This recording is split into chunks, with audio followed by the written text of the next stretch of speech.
Gracias al Señor, mi hermano, por esta nueva oportunidad de poder juntos compartir la palabra del Señor. Seguimos en nuestro estudio que iniciamos este año acerca de la fidelidad de Dios en los libros de la Biblia. No solamente vemos cómo es que Dios es fiel a sus promesas, a su pacto, a lo que Él ha escrito a través de los profetas, a través de los escritores bíblicos, sino también estamos observando la fidelidad de algunos hombres y mujeres que mostraron hacia Dios producto de su comunión con Él. En esta mañana nos corresponde el libro de Oseas. Y el título que hemos colocado a este estudio es El amor incondicional de un Dios fiel y misericordioso. Y qué importante es poder tener este estudio en el libro de Oseas, que es considerado uno de los 12 profetas menores. Decíamos la semana pasada que en el canon hebreo existe un solo libro que se le considera el libro de los 12, donde están los 12 profetas menores. El hecho que se le denomine menores no significa que el contenido sea de menor importancia o no sea importante como lo que son de los profetas mayores. Se le dice así por la cantidad de capítulos que tiene en referencia a los profetas mayores. Ellos tienen menos capítulos, por eso es que se le denomina profetas menores. Y uno de los primeros profetas menores es Oseas. Y Oseas es un personaje muy peculiar, muy particular. De seguro que no vamos a hacer un estudio exegético de todo el contenido en un solo día porque es imposible. Estamos viendo la fidelidad de Dios a través de cada libro de la Biblia. Ya ha llegado su momento, vamos a estar estudiando cada libro y de seguro que nos va a tomar muchos años poder estudiar cada libro de la Biblia, versículo a versículo, de manera exegética.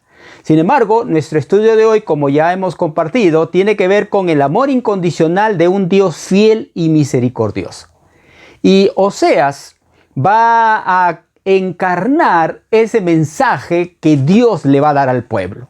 Y vamos a estar viendo cómo es que Dios no cambia sus promesas a pesar de las circunstancias, a pesar de lo que el pueblo de Israel pueda hacer o pueda mostrarse ante Dios. El mensaje y las promesas de Dios siempre se mantienen fiel. Y cuando nosotros contextualizamos a este profeta Oseas en el reinado de Jeroboam, vamos a ver que desde un punto de vista político y económico, Jeroboam II fue un rey exitoso y bueno. Es decir, Israel prosperó política y materialmente bajo este rey. Sin embargo, el lado moral y el lado espiritual no fue tal como externamente estaba experimentando el pueblo de Israel. Es importante que nosotros entendamos también que 200 años, aproximadamente 200 años antes de que aparezca el profeta Oseas, el pueblo de Israel, la nación de Israel se dividió en dos: reino del norte y reino del sur. Y Oseas va a enfatizar su ministerio en el reino del norte. Cuando Oseas aparece en Israel, el pueblo de Dios estaba experimentando un mayor periodo de paz y prosperidad. Es importante poder darnos cuenta de esto, ya que esa abundancia económica, esa abundancia externa, no iba a durar mucho tiempo, ya que la injusticia social que se vivía en ese tiempo, el desorden político y la inmoralidad espiritual definitivamente estaba llevando al pueblo de Israel a la catástrofe. Y al ver este cuadro, nosotros podemos ver de que Oseas tuvo un ministerio entre Jeroboam, Zacarías, Salum, Manahén, Pecaía, Peca y Oseas. Estos eran reyes del norte. Y entre tanto, en el reinos del sur estaba Usías, estaba Jotán, estaba Acaz, estaba Ezequías, hasta la caída de Samaria. Es interesante que un comentarista en el manual bíblico de Lyon dice: el rechazo a Dios y la completa aceptación de prácticas paganas religiosas trajeron una decadencia en la vida moral y política. Es interesante mencionar que el hecho que después de la muerte de Jeroboam, Israel tuvo 6 reyes en un periodo de solo 20 años. Y 4 de ellos fueron asesinados por sus predecesores, lo que nos da una idea del estado del país. Entonces, cuando nosotros estudiamos el libro de Oseas, se puede dividir naturalmente en dos partes. Los primeros 3 capítulos nos habla de la historia de Oseas, que Dios va a usar como un ejemplo para mostrar el lado espiritual del pueblo de Israel. Y la segunda parte, que va desde el capítulo 4 hasta el versículo 14, está el mensaje de Dios para el pueblo de Israel. Entonces lo que podemos decir es que Oseas escribe este libro para el pueblo de Israel, para que el pueblo de Israel no pueda olvidar el amor incondicional de un Dios fiel y misericordioso. Es decir, Oseas va a mostrar a Dios como un Dios que cumple sus promesas y que al mismo tiempo es misericordioso, pero que también trae juicio para aquellos que le desobedecen.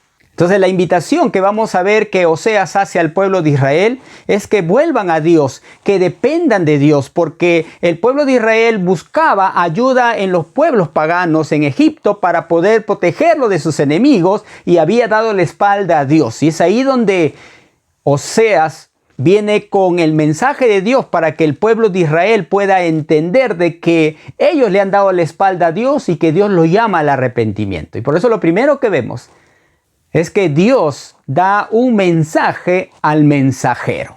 Y el capítulo 1 de Oseas dice: palabra de Jehová que vino a Oseas, hijo de Beeri, en los días de Usías, Jotán, Acaz, Ezequías, reyes de Judá, y en días de Jeroboam, hijo de Joás, rey de Israel, el principio de la palabra de Jehová por medio de Oseas. Dijo Jehová a Oseas: ve, tómate una mujer fornicaria e hijos de fornicación, porque la tierra fornica apartándose de Jehová. Fue pues y tomó a Gomer, hija de Diblaim, la cual concibió y le dio a luz un hijo, y le dijo Jehová: ponle por nombre Jezreel, porque de aquí a poco yo castigaré a la casa de Jehú por causa de la sangre de Jezreel. Y haré cesar el reino de la casa de Israel, y en aquel día quebraré yo el arco de Israel en el valle Jezreel. Concibió ella otra vez y dio a luz una hija, y le dijo Dios: ponle por nombre Lo-Ruhama, porque no me compadeceré más de la casa de Israel, sino que los quitaré del todo.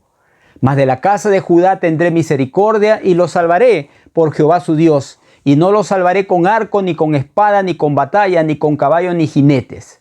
Después de haber destetado a Lo-Ruhama, concibió y dio a luz un hijo. Y dijo Dios: ponle por nombre Lo-Ammi, porque vosotros no sois mi pueblo. Yo seré vuestro Dios. Con todo, será el número de los hijos de Israel como la arena del mar, que no se puede medir ni contar. Y en el lugar en donde les fue dicho: vosotros no sois pueblo mío, les será dicho: sois hijo del Dios viviente. Y se congregarán los hijos de Judá y de Israel, y nombrarán un solo jefe, y subirán de la tierra, porque el día de Jezreel será grande. Podemos notar que Dios le habla primero al profeta para que él pueda vivir el mensaje en carne propia. Y leemos que le dice: el principio de la palabra de Jehová por medio de Oseas. Dijo Jehová a Oseas: ve, tómate una mujer fornicaria e hijo de la fornicación, porque la tierra fornica apartándose de Jehová. Ante este texto se ha creado muchas interpretaciones, muchos comentarios, ya que algunos creen que no fue la mujer que eligió Oseas una prostituta, sino que él la eligió y luego ella se volvió infiel. Porque creen y dicen que cómo es posible que Dios pueda mandar a alguien hacer determinada acción. Otros creen que sí, fue una prostituta y casualmente Dios le envió a Oseas a que él encarne su propio mensaje hacia el pueblo de Israel, para que el pueblo de Israel entienda lo que Dios está sintiendo, y él al momento de proclamar el mensaje, pues lo proclame con tal convicción y tal dolor como que si Dios mismo lo estuviera sintiendo y experimentando. Lo cierto es que la Biblia es muy clara cuando Dios le da la orden al profeta para que él encarne el mensaje que le quiere dar a Israel. Israel había dado la espalda a Dios, y cada vez que Dios enviaba a alguien para hablarle acerca de su pecado, Israel se volvía peor y peor. De modo que Dios quería que Israel pueda volver a tener comunión con Dios. porque el amor de Dios es incondicional y Dios cumple sus promesas y quería cumplir sus promesas que le había hecho a Abraham, a Isaac y a Jacob, de que ese pueblo iba a tener paz y iba a hacer bendición a todas las naciones. De modo que Dios, en su infinita sabiduría, le manda a Oseas que elija una mujer que le iba a ser infiel. Lo cierto es que cuando uno estudia y lee todo este libro de Oseas, va a darse cuenta de que Dios estaba guiando al profeta para que los hijos de Israel puedan contemplar una lección espiritual en la vida del profeta. Es más, el comentario del Diccionario Universal de la Biblia dice: el mensaje del profeta tiene dos características importantes. Un profundo enojo a causa de la caída de Israel, ya que ellos dejaron de adorar al Eterno y se sumieron en la idolatría. Y también un intenso deseo para que este pueblo pecador se arrepienta para así recibir el perdón de Dios. Entonces, cuando Dios guía a el profeta Oseas a encarnar su mensaje, el propósito es de que Israel vuelva a él. Y Oseas obedece. Oseas no cuestiona el llamado de Dios. Oseas no se niega a este mandato de Dios, tal cual como es un siervo de Dios, tal cual como es una sierva de Dios. Dios habla y uno obedece. Y producto de esta relación, tienen 3 hijos. Y los 3 hijos iban a ser también parte del mensaje de Dios para el pueblo de Israel. Por eso que cuando tuvo el primer hijo lo llamó Jezreel, que significa Dios sembrará, Dios esparcirá. A la segunda lo llamó Lo-Ruhama, que significa no compadecida. El tercero lo llamó Lo-Ammi, ¿cierto? Que significa no es mi pueblo. O sea que los nombres de cada uno de los hijos de Oseas también anunciaban un propósito para que el pueblo de Israel conozca lo que había en el corazón de Dios. Oseas significa salvación. Y este hombre que traía salvación, sus hijos también traían un mensaje. Y cuando leemos el primero, dice Jezreel, significa Dios dispersa. En otras palabras, al nombrar a su hijo Jezreel, Oseas estaba diciéndoles al rey y a la nación: retribución, la hora del castigo ha llegado. Es decir, cuando Oseas predicaba el mensaje que Dios le había dado, al colocarle este nombre Jezreel a su primer hijo, lo que estaba diciendo al pueblo de Israel: Dios va a esparcir, Dios va a soltar su juicio. Y Jezreel también recuerda algunos juicios que Dios hizo en el Antiguo Testamento. Es ahí donde Elías profetizó el lugar donde Jezabel iba a morir. Ustedes recuerdan que la viña de Nabot, ¿no es cierto?, cuando Acab se puso triste y luego vino Jezabel y le preguntó por qué estás triste, y él quería esa viña, quería ese terreno. Total, la historia bíblica cuenta de que ella lo tuvo de una mala manera. Y es ahí donde Dios sentencia su muerte en Jezreel. De modo que Jezreel representa juicio de Dios. La segunda hija se llama Lo-Ruhama, que significa indigna de compasión, o que ella nunca conoció la compasión de un padre. Otra interpretación es sin haber recibido misericordia. Y un comentarista dice: la misericordia de Dios fue despreciada, la confianza en el socorro divino fue reemplazada con la confianza en sus armas y alianzas, y Dios no tuvo ninguna otra opción que retirar su misericordia. Y el tercer hijo se llamó Lo-Ammi, que significa pueblo ajeno, hijo ajeno, o también no sois mi pueblo, demostrando que el pacto matrimonial estaba roto. Dios no rechazó al pueblo de Israel, sino que ellos rechazaron a Dios.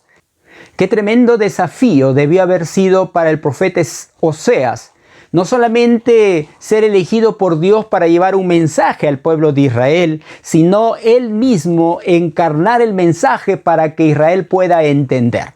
Y lo que Dios le estaba diciendo a Israel era: así como el profeta es mi portavoz y él me representa, y la mujer que él ha elegido representa a Israel, y así como él amó a su mujer Gomer, Así como Él decidió casarse con ella y tener una relación íntima con ella, yo la quise tener con ustedes. Y así como ella le fue infiel la primera, la segunda, la tercera vez, así ustedes, pueblo de Israel, me han sido infiel. De modo que el mensaje de Oseas es uno de los mensajes más complicados y difíciles que ha podido comunicar y vivir uno de los profetas. De modo que esta primera parte nosotros podemos ver de que Dios da un mensaje al mensajero. Y la segunda parte tiene que ver con que Dios da un mensaje a Israel. Y todo el resto de capítulos vamos a poder darnos cuenta de cómo es que Dios, a través del profeta, se dirige al pueblo de Israel de una forma poética.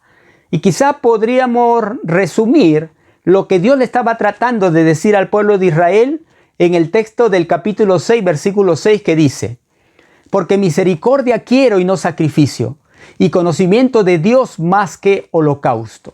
A través de este versículo vamos a ver que Dios le está diciendo al pueblo de Israel que a Él no le impresiona, no le impacta, a Él no le satisfacen los esfuerzos que el pueblo pueda hacer a través de ceremonias religiosas con el fin de agradarle a Él, mientras que sus vidas andan en total desacuerdo contra la santidad de Dios y contra los principios de su palabra. Dios le dice al pueblo de Israel que ustedes no me conocen. El pueblo de Israel, que había sido testigo de tantas cosas a su favor, el pueblo de Israel, que había sido testigo de la manifestación visible de Dios en el desierto, de pronto Dios le dice al pueblo de Israel que ustedes no le conocen. Y le dice dos cosas. La primera, porque misericordia quiero y no sacrificio. Lo que Dios le está diciendo al pueblo de Israel es que ellos tenían conocimiento de la religión, pero se habían olvidado de la intimidad con Dios.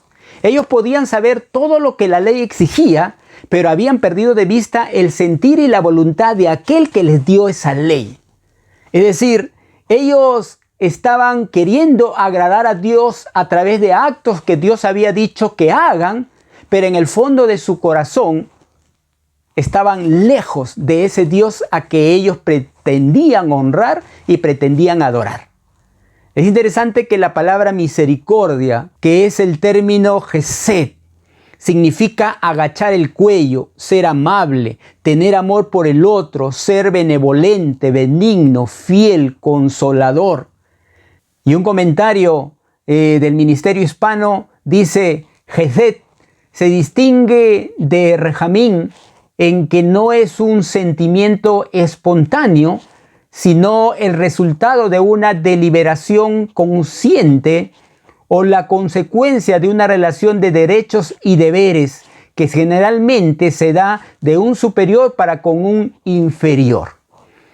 Es decir, cuando Dios le está diciendo al pueblo de Israel, misericordia quiero, Dios no está diciéndoles que ellos hagan cosas para ayudar a otras personas, sino lo que Dios les está diciendo es: yo quiero tener una comunión íntima con ustedes, de modo que lo que ustedes me traen a mí como adoración o como sacrificio, manifiesten lo que hay en su corazón y lo traigan con reverencia, con respeto, como dice el término, agachar el cuello, manifestando solemnidad. En otras palabras, Dios le está diciendo: yo quiero amor y no sacrificios. O también está diciendo: yo quiero acción más que intención. Ellos tenían buenas intenciones al traer todos esos sacrificios, pero sus actos no reflejaban lo que ese sacrificio simbolizaba, lo que ellos estaban ofreciendo. El sacrificio representaba arrepentimiento, y arrepentimiento significa dar la espalda y no volverlo a hacer. Pero el pueblo de Israel ofrecía su sacrificio y regresaba a su casa y volvía a hacer lo mismo. Es por eso que cuando Jesús quiere enseñar acerca de esta verdad, en Mateo capítulo 9, versículos 12 al 13 dice: al pasar vio Jesús a un hombre llamado Mateo sentado al mostrador de los impuestos y le dijo: sígueme. Él se levantó y lo siguió. Y estando en la casa, sentado a la mesa, muchos publicanos y pecadores que habían acudido se sentaban con Jesús y sus discípulos. ¿Cómo es que vuestro maestro come con publicanos y pecadores? Jesús lo oyó y dijo: no tienen necesidad de médicos los sanos, sino los enfermos. Andad a aprender lo que significa misericordia quiero y no sacrificio, que no he venido a llamar a los justos, sino a los pecadores. Jesús llamó a Mateo. Mateo era un publicano. Un publicano era un recaudador de impuestos que de seguro no cobraba lo justo. Cobraba una cantidad y el resto se lo quedaba y se lo guardaba. Y eran conocidos como ladrones. De modo que los religiosos de aquel tiempo no se juntaban con ellos porque decían que se podían contagiar y se podían contaminar. Sin embargo, Jesús tenía otro tipo de pensamiento y les hace ver de que Él no había venido por los sanos, sino por los enfermos. En otras palabras, les estaba diciendo, ustedes se preocupan más por lo externo que por lo interno. Ustedes se preocupan más por las cosas que ustedes pueden hacer para Dios que lo que Dios puede hacer por ustedes. Y lo que Dios podía hacer con Mateo era convertirlo en un hombre transformado por el poder del Espíritu Santo. Y lo vemos cuando leemos el primer Evangelio de Mateo. Cómo es que Dios lo usa para poder escribir a los judíos la verdad acerca de Jesús. De modo que cuando Dios está diciendo al pueblo de Israel, misericordia quiero y no sacrificios, no está diciendo que Dios no desea nuestras ofrendas, no está diciendo que Dios no quiere que nosotros hagamos cosas para Él, sino lo que Dios está diciendo es que primero le amemos, que primero nosotros seamos la ofrenda antes que traer una ofrenda. Por eso es que en otro pasaje de la Biblia, en Mateo 5, 23 al 24 dice, si fueres al altar para hacer tu ofrenda, y allí te acordares que tu hermano tiene algo contra ti, deja allí delante del altar la ofrenda y ve primero a reconciliarte con tu hermano. Luego vuelve y presenta tu ofrenda. Hay mucha gente que se acerca a Dios pensando que lo que Él hace, lo que Él produce, lo que Él da, va a ser de tal manera de que Dios lo va a ver de una manera favorable producto de esa ofrenda. Y de pronto se meten a rezos, se meten a sacrificios, se meten a cosas que la Biblia no enseña que deben hacer para agradar a Dios, pero que en cierta forma siente satisfacción para hacerlo. Pero lo que Dios le está diciendo es, estoy cansado de sus holocaustos, estoy cansado de sus sacrificios, estoy cansado de sus ofrendas, porque yo no veo lo que ustedes me dan, sino yo veo cuánto lo que yo les enseño está calando en su vida y está formando su carácter y está transformando su manera de pensar. Por tanto, Jesús cierra este pensamiento diciendo, si tú vas a llevar algo para Dios, si tú estás en la capacidad de dar una ofrenda porque tu corazón es generoso, si tú estás en la capacidad de poder traer algo para Dios porque realmente tú quieres ofrendarle algo a Él, pero allí trayendo tu ofrenda, te das cuenta de que tú no estás bien con alguien, que tú no estás bien con tu hermano, te peleaste, te resentiste, lo insultaste, quizá le estafaste, le engañaste. Si tú recuerdas eso, deja tu ofrenda, no me la presentes. Anda y reconcíliate primero con tu hermano, ve y arregla tu cuenta horizontal con aquel que sí puedes ver, y no traigas tu ofrenda a mí que no me ves, sino primero arregla ese asunto con tu hermano, y luego que has arreglado recién ven y presenta tu ofrenda. Porque la ofrenda más grande que tú puedes presentar es tu vida misma. De modo que lo que Dios está queriendo decir al pueblo de Israel es que su palabra, con la ayuda del Espíritu Santo, pueda transformar la vida de esa persona y esa persona pueda entender la grandeza de Dios. Por eso dice, porque misericordia quiero y no sacrificio. Y lo segundo, conocimiento de Dios más que holocaustos. Y la palabra conocimiento es una palabra hebrea, dahat, que significa entendimiento, inteligencia, intención, saber, sabiduría, sentido. Es decir, Dios estaba diciendo, lo que yo quiero es que tú entiendas lo que estás haciendo. Lo que yo deseo es que tú comprendas lo que tú estás haciendo. En otras palabras, la primera ofrenda eres tú. Antes de traer objetos o cosas para Dios, tú preséntate como ofrenda. Y Pablo en Romanos capítulo 12, versículo 1 dice, así que hermanos, os ruego por la misericordia de Dios que presentéis vuestros cuerpos en sacrificio vivo, santo, agradable a Dios, que es vuestro culto racional. Es por eso que muchos cristianos viven de manera tibia. Porque ellos creen que dándole un pedacito de tiempo para Dios es suficiente. Dios quiere todo tu vida, no quiere una parte. Dios quiere todo o nada. Pero de pronto el cristiano que no mira a Dios, sino mira a los hombres, dice, no, pero si tal líder hace esto, tal líder hace esto, tal pastor hace esto, tal pastor hace esto, tal hermano hace esto, entonces yo ¿por qué no puedo hacerlo? Y viven en función y en base a lo que hombres y mujeres hacen y no en base a lo que dice la palabra de Dios. Hay muchas personas que dicen conocer a Dios, pero Dios no lo conoce. Tú, mi hermano o mi hermana, puedes conocer a una persona porque sale en la televisión, sale en los diarios, sale en la revista, está por todas las redes sociales y tú la conoces, pero no la conoces de manera personal. Y el conocimiento que Dios quiere que tú desarrolles con Él es un conocimiento de manera personal, de modo que tú no dependes de lo que la persona hace u otro hace, sino dependes de lo que la Biblia dice. Por eso en Jeremías capítulo 9, 24 dice, mas alabes en esto el que se hubiere de alabar, en entenderme y conocerme, que yo soy Jehová, que hago misericordia, juicio y justicia en la tierra, porque estas cosas quiero, dice Jehová.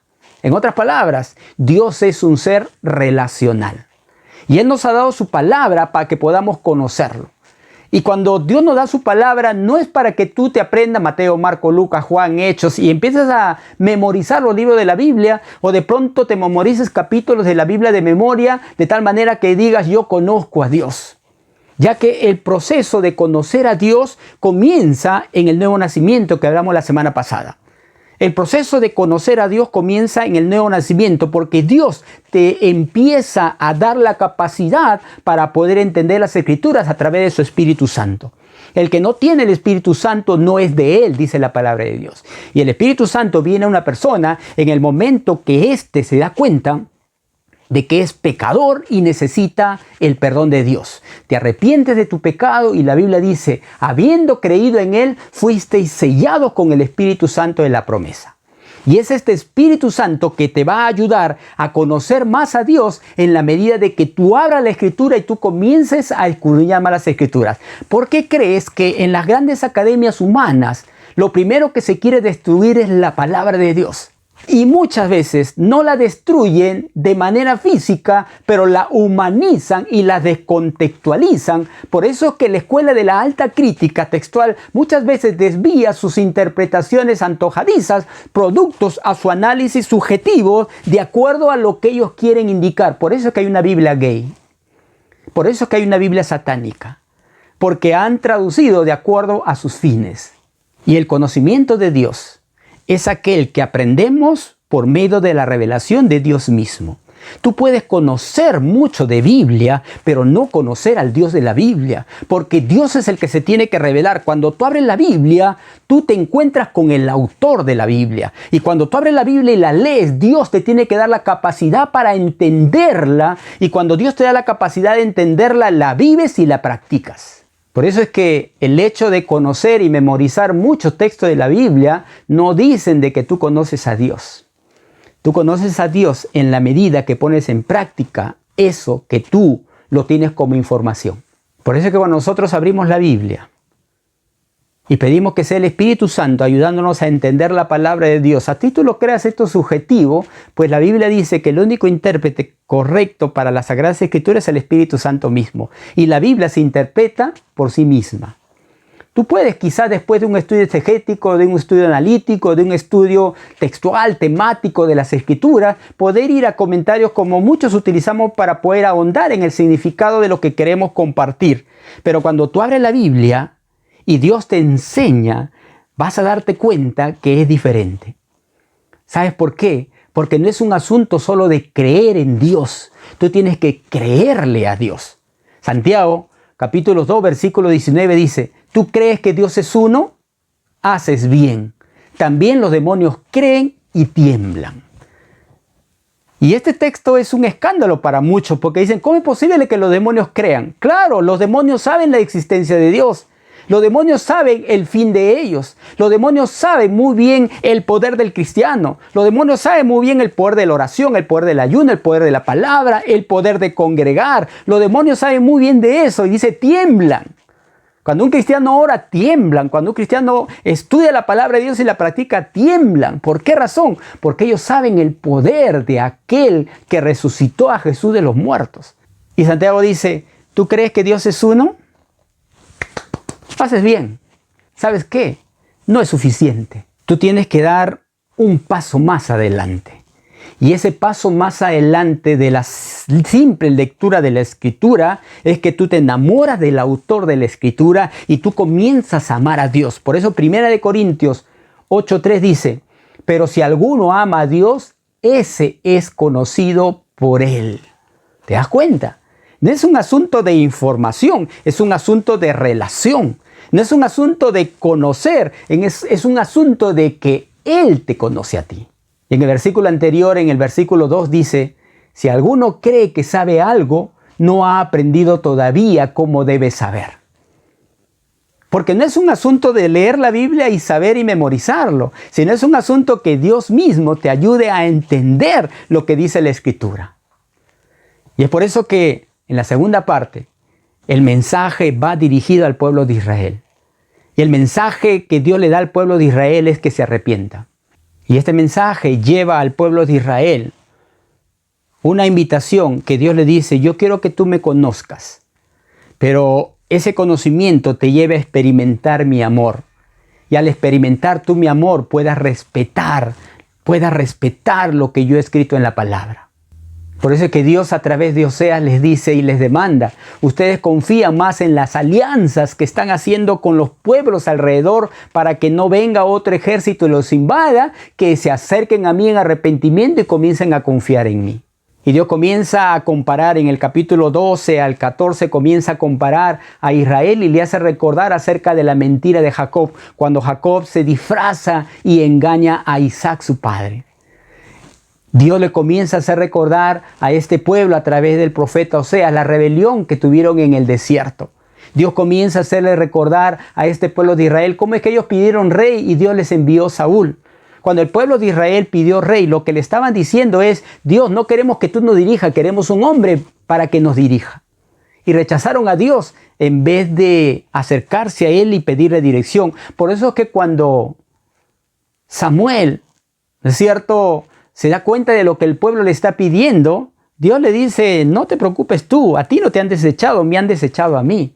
Pero al mismo tiempo, nosotros vamos viendo que a medida que va avanzando el libro de Oseas, Dios está mostrando favor, Dios está mostrando su misericordia para que este pueblo pueda venir y le dirige el mensaje como un padre amoroso, le dirige el mensaje a Israel como un hijo rebelde, pero que le da la oportunidad para que se pueda acercar y les da promesas, ¿no? Yo voy a sanar, yo les voy a amar, yo les voy a transformar, y Dios comienza revelándole al pueblo de Israel que ellos se deben arrepentir porque hay esperanza en el futuro.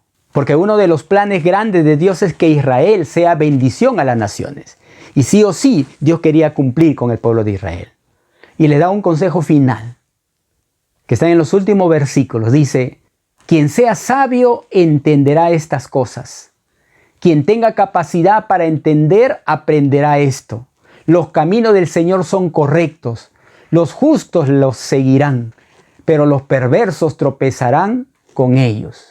Lo que Dios está diciendo al pueblo de Israel, que su propósito final es sanar y salvar. De modo que Israel escucha esto de parte de Dios. La primera parte de este consejo final dice, quien sea sabio entenderá estas cosas. La palabra, cuando dice quien sea sabio entenderá, es interesante que la palabra sabio es la palabra hebrea hakam, que significa astuto, avisado, excelente, experto, hábil, maestro, perito, prudente, sabio. Lo que Dios le está diciendo al pueblo de Israel es, quien sea sabio, o sea, quien sea prudente, quien sea avisado, quien sea hábil, va a poder entender esto. Y el término entender es una palabra hebrea bin, que significa atento, comprender, considerar, darse cuenta, discernimiento, docto, entendido, observar, prestar atención. Lo que Oseas está concluyendo en este libro es que si tú realmente eres sabio e inteligente, vas a darte cuenta del amor incondicional de un Dios fiel y misericordioso. Y vas a comenzar a cambiar tu manera de pensar, tu manera de actuar. En base al escrito está y no en base a lo que es la vida de otras personas. Y cuando tú decides caminar en base a lo que escrito está, tú comienzas una línea de entendimiento hacia la voluntad de Dios, que el Espíritu Santo va a guiarte y vas a empezar a conocer a Dios realmente como Él debe ser conocido. Cuando 2 de los discípulos de Jesús iban camino a Emaús, Jesús estaba al lado de ellos y ellos no le reconocieron. Ellos caminaban y conversaban y Jesús hablaba con ellos y ellos no le conocían. Ellos seguían hablando y de pronto Jesús les habla y les pregunta, ellos le responden y estos hombres no se daban cuenta quién estaba al lado de ellos. De pronto se acercaron y ya era tarde y estos hombres vieron que este forastero iba a seguir el camino y le dijeron, mejor quédate porque ya es tarde. E hicieron entrar a su casa a Jesús. Y Jesús cuando estaba ahí con ellos dice que oró y partió el pan y cuando hizo esto, ellos le reconocieron. Se les quitó el velo de los ojos y reconocieron que habían estado hablando con Jesús. ¿Por qué razón? Porque cuando un judío sentaba a la mesa a alguien, esa manifestación de sentar a la mesa representaba comunión con esta persona. Ese acto de sentarlo a la mesa representaba amistad, familiaridad, representaba que el invitado venía y era como el dueño de toda esa casa. Y es ahí cuando Jesús les permite verle y desaparece. ¿Y qué hacen estos discípulos? Sabían que era demasiado tarde para salir a caminar, por eso que a este forastero le hicieron entrar. Ellos salieron de su casa y regresaron a donde estaban los discípulos para decirle, hemos visto al Mesías, hemos visto a Jesús resucitado. ¿Por qué razón, mi hermano? Porque cuando Dios te abre el velo, cuando Dios te abre los ojos espirituales, tú vas a comenzar a leer las Escrituras y te vas a dar cuenta que Dios es real. Y eso es lo que Dios quería enseñar al pueblo de Israel, que Él era un Dios de cerca y no de lejos, que era un Dios relacional, no un Dios de rituales. ¿Quién es tu Dios? ¿Quién es tu Dios? ¿Le crees a Dios? ¿Dios te conoce? ¿Por qué, mi hermano, no tomas la decisión de empezar a conocerle a Dios realmente como Él quiere ser conocido? Y cada vez que abras la Biblia, cada vez que leas la palabra de Dios, no lo hagas apurado, no lo hagas bueno como salga, sino llega un momento, puedes conectar tu celular para que escuches en audio, puedes abrir la Biblia en físico, puedes a lo mejor, hermano, abrir una página web de la escritura de la Biblia y cuando comienzas a leer la Biblia dices, Señor, dame entendimiento para comprender lo que yo voy a leer, porque mi coeficiente intelectual puede que sea alto, pero bendito Dios, ese coeficiente intelectual no llega ni al 1% de lo que yo necesito para poder entenderte y comprenderte. Necesito la ayuda de tu Espíritu Santo para poder entender y comprender lo que dice tu palabra, de modo que haya temor en mi corazón y comience a ser un hombre, una mujer agradecida y venga ante ti como ofrenda y te alabe, porque yo voy a ser la primera ofrenda que me voy a presentar ante ti. Estamos en un tiempo de mucho dolor, mucha agonía, mucho llanto, mucho quebranto, mucho duelo, mucha muerte. La gente no necesita miedo ni temor. La gente no necesita susto ni una salida en un hombre o una mujer que va a librarnos del futuro incierto. Lo que la gente necesita es hombres y mujeres que crean a la palabra de Dios y que vivan la palabra de Dios. Y ese es tu desafío, mi hermano. No es para los candidatos porque ellos no tienen temor de Dios. No es para todos aquellos que por las redes sociales se pelean diciendo que ese es su candidato y ninguno de ellos habla el poder de la palabra de Dios. Yo te invito a ti, mi hermano, a que tú hoy día decidas que Jesús va a ser tu Señor donde quiera que tú vayas. Y venga quien venga, el rey, la autoridad que Dios ponga, tu fe se va a mantener estable y firme, porque la palabra de Dios permanece para siempre. El apóstol Pablo nunca tuvo miedo de ningún gobernante ateo y asesino que persiguió a la iglesia del Señor. Por el contrario, alentó a la iglesia a orar por las autoridades y a que ponga su confianza en el Señor. El apóstol Pablo no envió cartas a las iglesias con miedo diciendo: escóndanse, Nerón es el gobernador, escóndanse. El apóstol Pablo vivió confiando en la palabra de Dios, porque el perfecto amor echa fuera el temor. ¿Dónde está tu confianza, hermano? ¿Tu confianza está en todos los mensajes que están circulando por las redes sociales y que te dan miedo? ¿O tu mensaje está en el poder de la palabra, que es la base más segura en la cual tú puedes confiar? Tú decides, hermano. Deja a aquellos que siguen la ola, y quizá esta sea una ola más grande y quizá algunos crean que les da derecho a poder hablar. Pero mi hermano, la presencia de Dios es más grande que cualquier ola. Así que volvamos a Jesús, volvamos a Jehová de los ejércitos y digámosle: Señor, en ti confío. Tú eres mi roca fuerte, tú eres mi castillo, tú eres mi escudo, tú eres mi protección, y a ti acudiré. El que habite el abrigo del Altísimo morará bajo la sombra del Omnipotente. Alzaré mis ojos a los montes. ¿De dónde vendrá mi socorro? Mi socorro viene de Jehová, que hizo los cielos y la tierra. ¿Te animas a orar y agradecer al Señor? Señor, experimente lo que experimente, pase lo que pase, mi confianza en ti se mantendrá firme, porque no depende de mis emociones, sino depende del poder de tu palabra. Oramos, hermano. Cierra ahí tus ojos y dile: Señor, en esta hora me acerco a ti para poder, bendito Dios, asimilar tu palabra en mi vida y poder ponerla en práctica. Poder abrir tu palabra pidiendo tu guía y tu dirección. Y poder, bendito Dios, lo que pueda entender, lo que pueda comprender, empezar a ponerlo en práctica.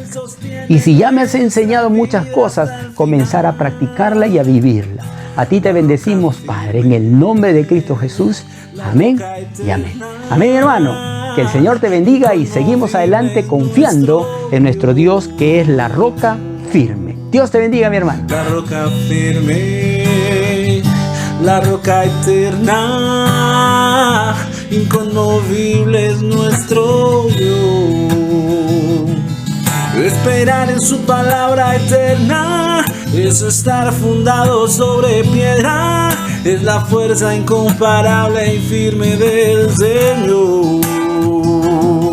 Esperar en su palabra eterna es estar fundado sobre piedra, es la fuerza incomparable y firme del Señor. Y conveniente y sabio es estar así, confiando en que Él sostiene nuestra vida hasta el final. Y conveniente y sabio es estar así, confiando en que Él sostiene nuestra vida hasta el final. La roca firme, la roca eterna, inconmovible es nuestro Dios.